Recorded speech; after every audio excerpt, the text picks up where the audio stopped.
Hi, it's Susan Hanson here from Stressbuster series. And today we are with our Ask the Expert session with Lisa Hammett, and our topic is work-life balance for leaders. Lisa has spent 26 years in the corporate retailing world and finally realized there was a lot more to life than working 90-hour week, having chronic stress, and poor health. And she helps business owners and executives find balance in their life so that they can live their happiest, healthiest, and most successful life. So welcome back, Lisa. Thank you so much. Good to be here. Yeah. So we talked about that, they're trying to cope themselves and their world is falling apart. And is that really working for them? And you're saying, no, it isn't.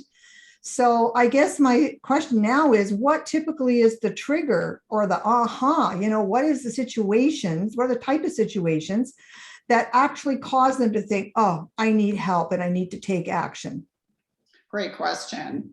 So the first thing could be a wake-up call from their doctor or their health provider, and basically stating that if you don't take some action to start taking care of yourself, whether it's losing weight or getting rest, what have you, eating better, you are going to have a high risk, or maybe you're already at a high risk for heart disease, stroke, cancer, so far. So that is definitely one thing. I know in my case, when I was really had my wake-up call, I saw a picture of myself. I had been in a community event, and it was back when newspapers were very popular, and I was in the newspaper and there was a picture of me and I was horrified at my appearance. Oh dear. Yeah. And I knew that I had let myself go. I knew that I wasn't feeling great, but pictures don't lie. And it wasn't a terrible picture, but it was very eye-opening that I had completely let myself go. So, something like that, or it could just be that enough is enough. They're tired of being sick and tired, or they're just really, really unhappy. And like, I can't do this anymore. It's affecting my relationships. I'm physically stressed all the time. I feel sick. So it can manifest in a lot of different ways. Yeah. I just don't want to live like this anymore. Right.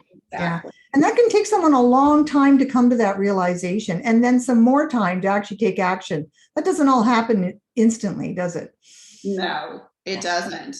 Yeah. And a lot of it's due to fear. Quite honestly, most individuals have some sort of fear.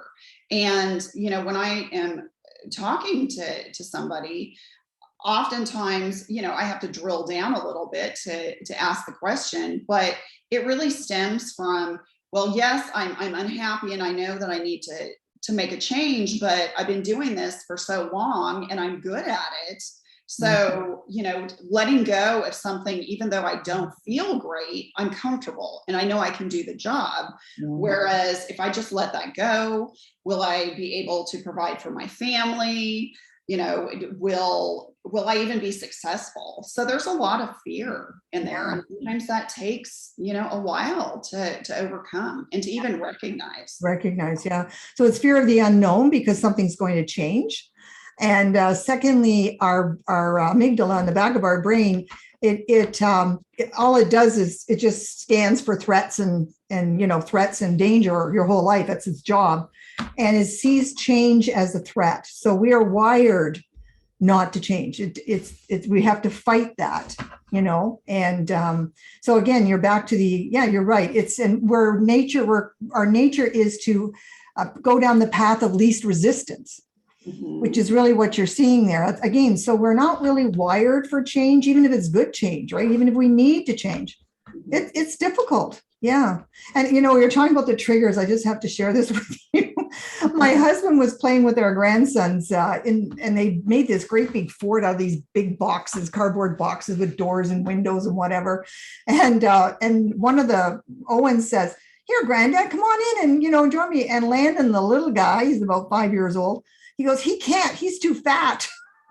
Oh, ouch. That was my husband's trigger, and he lost 70 pounds. Wow. Wow. It really upset him that Landon saw him that way. So sometimes out of the mouths of babes, children tell the truth, right? They sure do. No filter. So he just went on a mission and lost 70 pounds. So there's when you were saying, sometimes it comes from here and there. It's true. Anyway, good, thanks. So in session 4, we're going to talk about, what are the changes? What do they look like? What are they looking to change and all that type of thing. So thank you very much. And we'll see you on session 4. Thank you.